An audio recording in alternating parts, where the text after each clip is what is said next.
c'est parti pour les infos. SOS, le fleuve Niger se met aux grandes dames de tous. Aujourd'hui, cette mer nourricière est dans un état indescriptible. Le sujet est au cœur d'une rencontre interministérielle pour adopter une stratégie commune de protection. Nous sommes le 8 mars, nous ferons un focus sur la première femme directrice nationale des eaux et forêts dans l'histoire du Mali. Fatoumata Kone, inspecteur général et ingénieur des eaux et forêts. Tamsir Diabaté nous en dira plus. Bonjour à toutes et à tous, très heureuse de vous retrouver. Alors, nous célébrons les luttes féminines aujourd'hui à travers le monde. L'heure est au bilan des acquis démocratiques. Au Mali, la journée a été marquée par un imposant défilé, comme vous l'avez vu sur nos antennes, sur le boulevard de l'Indépendance, le monument qui symbolise la souveraineté du Mali. Les femmes célèbrent la journée autour du thème « Rôle et place de la femme dans la refondation du Mali ». La cérémonie était présidée par Dr Shogel Kokala Maïga, qui a rendu un vibrant hommage aux femmes du Mali pour leur combat au quotidien. Je vous propose d'ailleurs de suivre un extrait de son discours, les propos recueillis par Sira Bachili. Le 8 mars est la journée mondiale de la femme. Il offre l'occasion de se retrouver entre soi pour faire le point et fixer le cap pour les années à venir. Le premier thème d'ordre international s'intitule « L'égalité aujourd'hui pour un avenir durable ». Le second thème, mesdames et messieurs, vous l'avez intitulé « Rôle et place de la femme dans la refondation ». Les fonctions les plus sensibles pour gérer la tension sociale, pour gérer l'école, pour gérer les infrastructures, pour gérer la santé, pour gérer les femmes, pour gérer les réformes politiques et institutionnelles. Tous ces domaines reposent sur les épaules des femmes membres du gouvernement, auxquelles je rends ici un hommage mérité. Femmes du Mali, votre rôle, votre place dans cette marche irréversible, j'allais dire irrésistible, sont à nul autre semblable. Sans vous, ce sera le blocage. Prenez la pleine mesure de vos responsabilités dans l'avènement du nouveau Mali ou du Mali nouveau. Et bonne fête du 8 mars 2022. Qu'Allah bénisse la femme malienne, qu'Allah bénisse les femmes africaines, qu'Allah bénisse les femmes du monde. Et voilà, dans le cadre de la célébration du 8 mars, focus sur la première femme directrice nationale des eaux et forêts dans l'histoire du Mali, inspectrice générale et ingénieure des eaux et forêts. Kanouté Fatoumata Kone fait partie de ces rares femmes qui ont eu le courage de braver certains stéréotypes du genre. Elle prend son destin en main avec force et courage tout en espérant relever les défis avec les siens. La nouvelle directrice est bien évidemment sur un terrain connu au regard de son parcours professionnel, ce qui justifie d'ailleurs le choix des autorités de la transition à faire de la loi 052, la loi sur le quota, une réalité au Mali. Le grand format est une réalisation de Tamsir Diabaté, Moulay Sidibé et Aston Satourou Diabaté. La gestion de la faune et de la flore est désormais entre les mains d'une femme inspecteur générale et ingénieure des eaux et forêts. Elle, c'est Kanouté Fatoumata Kone sur laquelle les forêts comptent. Je suis animée par un sentiment de fierté. C'est aussi un défi parce que je n'aimerais pas que ça s'arrête à moi. Il faut qu'il y ait d'autres femmes qui viennent après moi pour être aussi directrice nationale des eaux et forêts.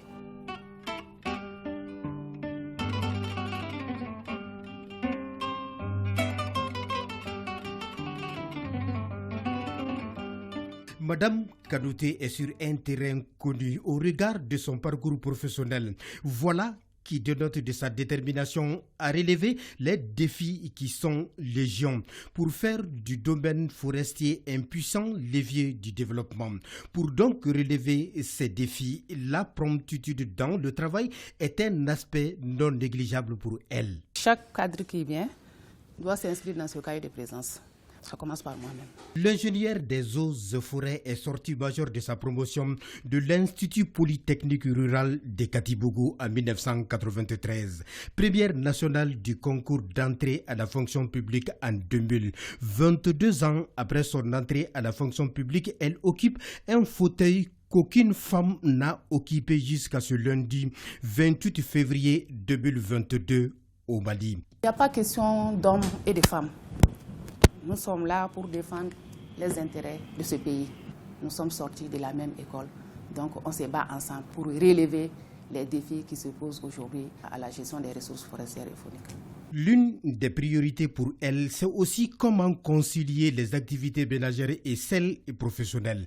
Mais tout semble déjà peaufiné dans son plan d'action qui se veut ambitieux pour inverser la tendance. Il faut aller à la gestion rationnelle des ressources forestières et fauniques. Qu'est-ce que les forêts sont capables de produire? Donc il faut voir toutes les questions liées à la mise en œuvre des plans d'aménagement. C'est une priorité pour les autorités, c'est une priorité pour les populations. Justement, son plan d'action pour impulser l'écosystème de la faune et de la flore est le fruit des expériences acquises lors des grandes rencontres internationales sur la gestion des ressources forestières et fauniques, mais également de son expérience de directrice générale de l'Agence nationale de la Grande Muraille Verte, de conseillère technique au ministère en charge de l'environnement et de sa qualité de coordinatrice du programme de gestion décentralisée et des forêts et des formes. Bref, la présidente de l'Association des femmes forestières du Mali a à son actif une panoplie d'enquêtes menées et de projets réalisés sur l'environnement. Repos. Bonjour. 2 jours après sa prise de service, elle s'apprête à participer au conseil de cabinet de son département de tutelle. Il faut donc s'imprégner des instances.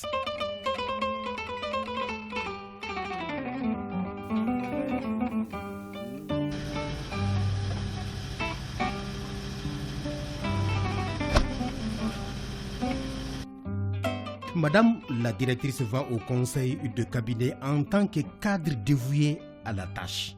Partout où on se trouve, on doit se dire que notre pays a besoin de nous.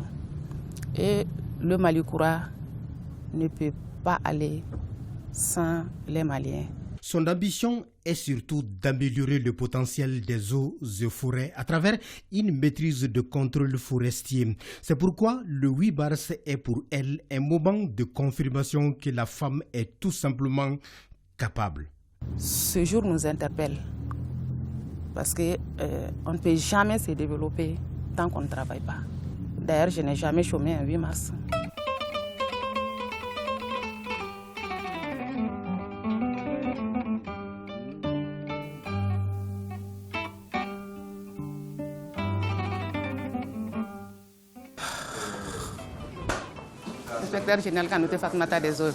Je voudrais souhaiter à Mme Kanouté la bienvenue. Merci beaucoup.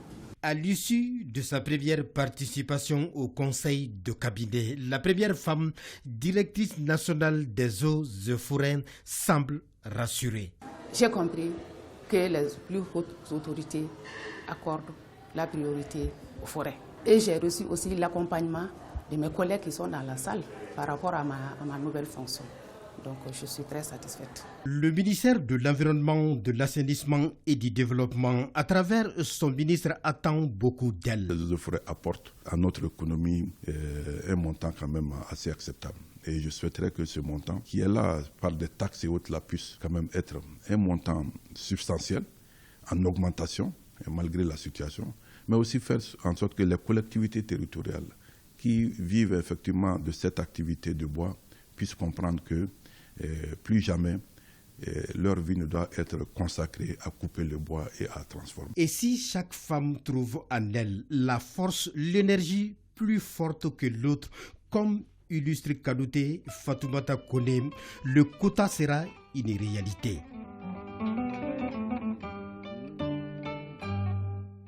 Pour Bon courage. Donc, la 3e édition du gala du 8 mars s'est tenue à l'hôtel Radisson Collection, une initiative de l'Association internationale des femmes du Mali. L'idée vise à faire preuve de plus de solidarité à l'endroit des jeunes filles déscolarisées sur les sites d'orpaillage. Le reportage de Saloum Kanté.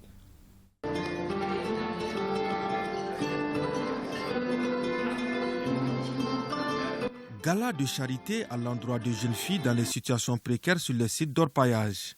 C'est le thème de cette 3e édition du gala du 8 mars. Initié chaque année par l'Association internationale des femmes du Mali, AFMA, cette année, l'association a décidé de former 50 jeunes filles déscolarisées vivant sur les sites d'orpaillage du Mali en coupe-couture.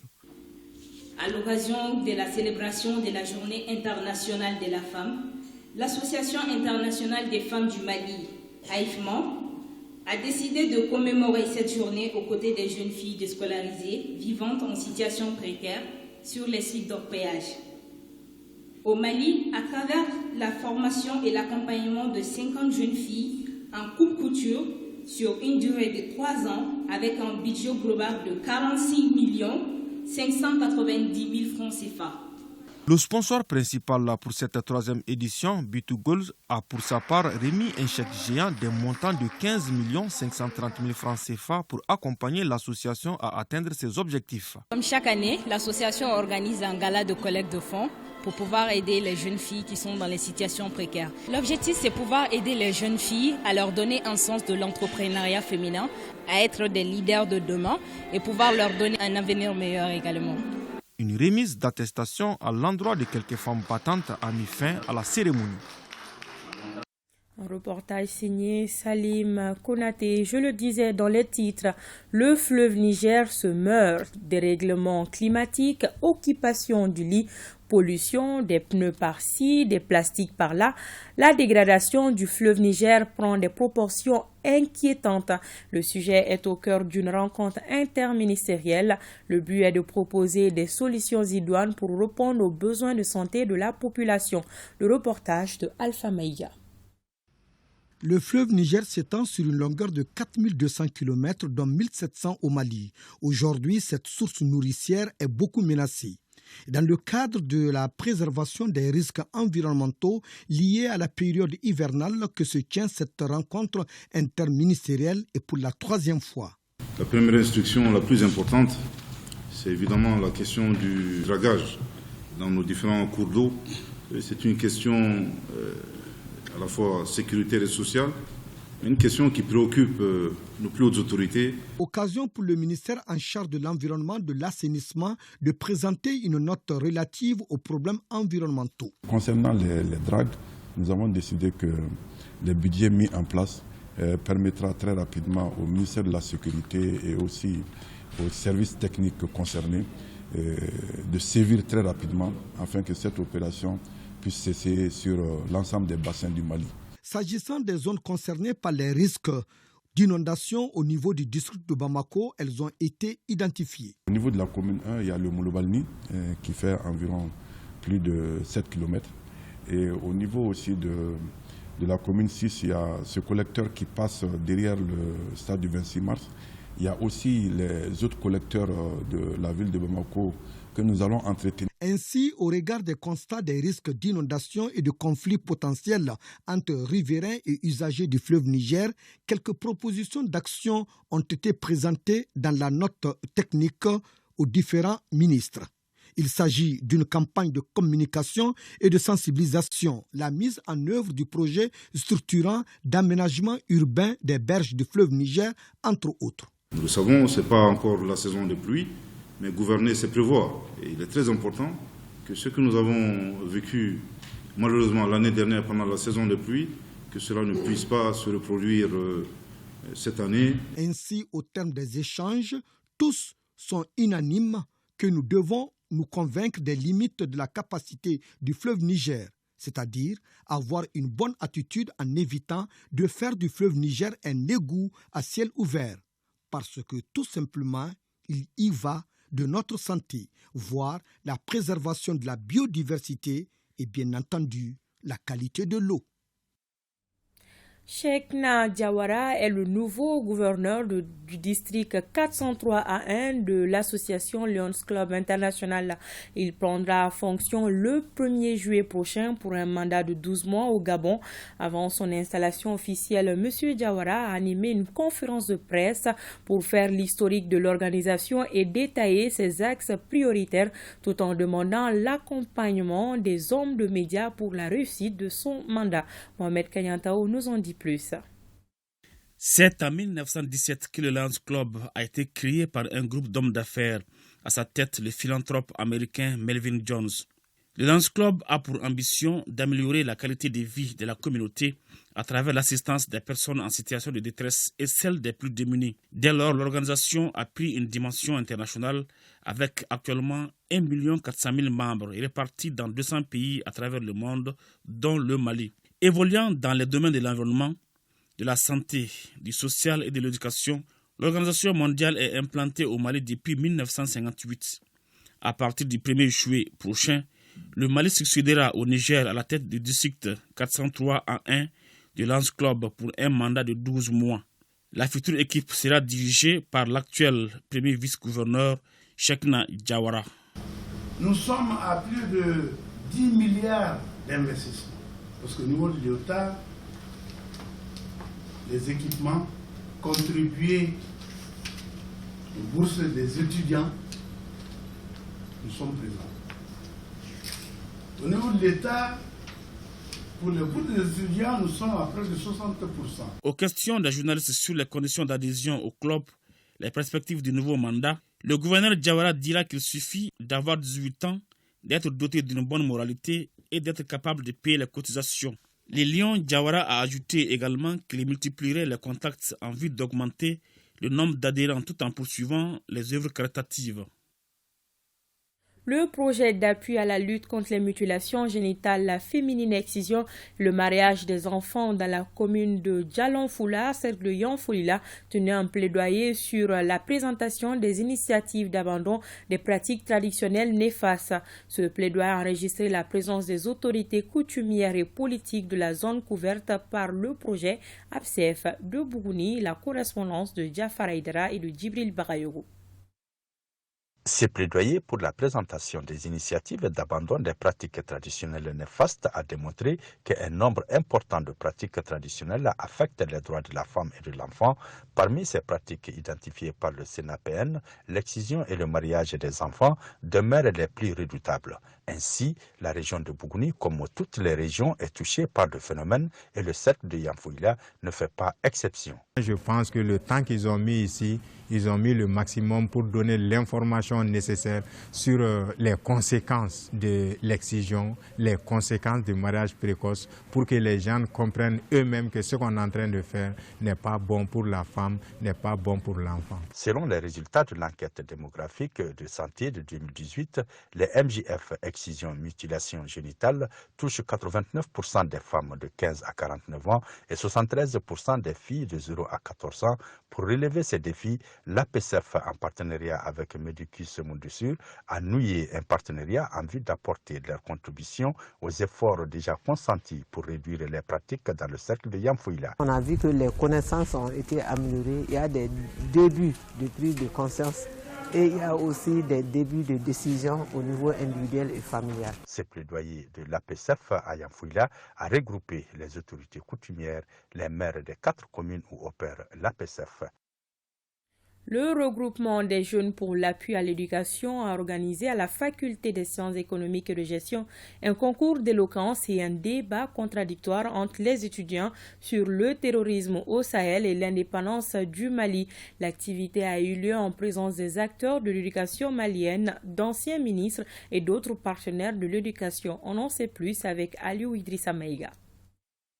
C'est l'amphithéâtre de la faculté des sciences économiques et de gestion de Bamako qui a servi de cadre à la cérémonie de la 4e édition du concours d'éloquence et de débat initié par le regroupement des jeunes pour l'appui à l'éducation. La démarche vise à renforcer les capacités des jeunes étudiants, futurs cadres de notre pays. À chaque fois, nous entendons que les jeunes ne connaissent rien, les universitaires ne peuvent pas s'exprimer. C'est pour cela que nous formons ces jeunes et nous faisons appel aux parents, à l'autorité, ou aux gens qui ne croient pas de venir voir réellement ce que les jeunes sont capables de faire.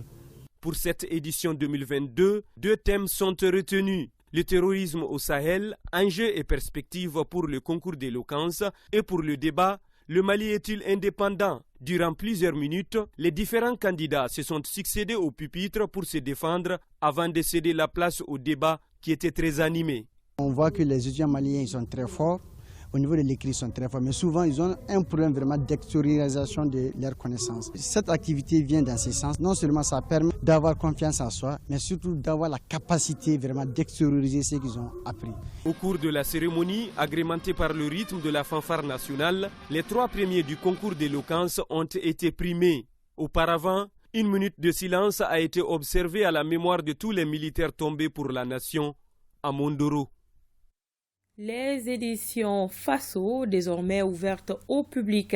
L'espace de médias regroupe en son sein 4 volets, parmi lesquels le journal quotidien Le Pays et FASO Imprime. L'infrastructure est sise à Kalabankoro, non loin de la mairie. Le propriétaire est un jeune journaliste et membre de l'association des éditeurs de la presse privée ACEP. Fousseni Tunkara pour ORTM1.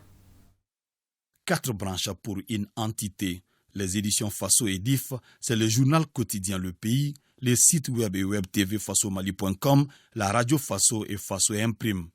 Le groupe de médias ainsi inauguré est un projet porté par un jeune journaliste et membre de l'association des éditeurs de la presse privée du Mali, ACEP. C'est un des objectifs majeurs qui me tenait à cœur depuis longtemps. Ça fait qu'en 2017, j'ai lancé le site fasomali.com. En 2019, j'ai créé la société et en 2021, j'ai mis en place la radio qui va commencer en ligne. C'est juste une manière de faire comprendre aux gens que la jeunesse aussi est capable de relever des défis. En termes de création d'emplois, l'initiative absorbe déjà un certain nombre de jeunes sans emploi dans différents domaines. Chez nous ici, nous avons une trentaine de personnes qui sont en temps plein, qui sont réparties entre les différents organes. Et même au niveau de l'imprimerie aussi également. On est là tous les jours, du lundi au dimanche, nous sommes là. Les membres de l'association des éditeurs de la presse privée du Mali se réjouissent de voir l'un de leurs au devant de cette entreprise. Je suis très heureux aujourd'hui. Donc, les informations diffusées à travers ces différents canaux peuvent contribuer non seulement à l'ancrage démocratique, mais aussi à l'éveil de conscience chez l'ensemble de la population malienne. Cette inauguration des éditions FASO, logée à Kalabankoro, non loin de la mairie, a été couplée au lancement de la première édition de la Coupe de football EDIF. Ouverture à Kalabankoro également de la 3e édition du Festival international Mixité. Ce rendez-vous culturel est une initiative du groupe Tadiat pour promouvoir la culture malienne et développer son expertise technique dans le domaine de l'événementiel. L'événement qui est à cette 3e édition a pour thème Penser à l'avenir. Souleymane Sidibé a suivi la cérémonie d'ouverture pour ORTM1. C'est parti pour la 3e édition du Festival international Mixité du Mali. Un véritable rendez-vous du donner et du recevoir qui vise à valoriser la tradition par le biais de la modernité. L'édition 2022 offre un cadre d'échange entre les participants et les invités. C'est une initiative du groupe Tariziat et ses partenaires. Cette édition du Festival de Mixité, c'est vraiment un projet qui s'adresse à la jeunesse. Un projet non seulement qui met en valeur la créativité de la jeunesse, mais aussi qui transmet des messages pour les jeunes. Plusieurs activités sont prévues. Les activités ont commencé depuis le 16 février avec une résidence de création d'un spectacle qui sera présenté au Blomba. Et c'est ce spectacle-là qui s'appelle I Have a Dream. Le festival de Mixité a été sélectionné à travers un appel à proposition que le projet Onimaya a lancé. Et le festival a été parmi les 10 initiatives culturelles qui ont été retenues dans le cadre de cet appel à proposition. Le maire de la commune de Kalabankoro salue cette initiative. C'est un sentiment de joie, un sentiment de fierté qui m'anime aujourd'hui pour avoir été choisi par tant de communes pour abriter cet événement. C'est aussi un moyen pour nous donc de montrer vraiment toute la diversité culturelle et de faire en sorte que nous puissions montrer aux yeux du monde que les réfugiés peuvent avoir des opportunités d'insertion socio-économique à travers des activités culturelles au Mali. En troisième région, lancement des activités de la 4e édition du Festival artistique et culturel de Mayambourou. Le rendez-vous 2022 veut se servir cette année du Sinankouya ou cousinage à plein enterri pour réconcilier les cœurs et les esprits des fils du Ganadougou. Les précisions de Moussokoro Sérimé et de Suleiman Bamba. C'est autour du Sinangouya, facteur de paix et de cohésion sociale, que s'ouvre la 4e édition du Festival artistique et culturel de Mayambourou. Un thème à travers lequel les organisateurs veulent mettre en exergue la diversité des valeurs historiques et culturelles du Mali et celle du Ganadougou, illustrée par un sketch sur le mariage entre communautés Peul-Dogon. Nous voulons montrer qu'on peut aussi contribuer à notre manière à la construction de notre pays. C'est ce qui explique le choix de ce thème. Il faut qu'on s'unisse pour bâtir ensemble le Mali. Le Mali est un réservoir inépuisable des vertus, ou mieux, les mécanismes traditionnels qui ont assuré et assurent encore le règlement des conflits et discordes intercommunautaires et des entités villageois. Le Festival artistique et culturel de Mayambourou, c'est aussi un cadre idéal pour les ressortissants de la localité et le maire de la commune rurale de Ouateni d'évoquer certaines préoccupations dont souffre le village et ses environs, des difficultés relatives à l'état défectueux de certaines routes et l'absence des réseaux de téléphonie mobile. L'événement rassembleur se doit d'être pérennisé pour permettre à la commune de se développer, dira l'autorité administrative. Le Festival artistique et culturel de Mayambourou, au-delà de son caractère festif, c'est un bien précieux qu'il faut préserver et valoriser. Ce rendez-vous 2022 est rythmé par les prestations des artistes comme Mamadou Dambeledi Dabara, Mamou Sidibé du Ganadougou et la visite des stands d'exposition des créativités artisanales. Le festival dure 3 jours. C'est tout ce qu'il fallait retenir de cette édition et je tiens à vous préciser que l'événement majeur, c'est bien la célébration de la Journée internationale des droits des femmes. Les détails sur la cérémonie dans nos futures éditions avec nos différents reporters sur le terrain. Bonne célébration à toutes nos Yélénis et à demain, Inch'Allah.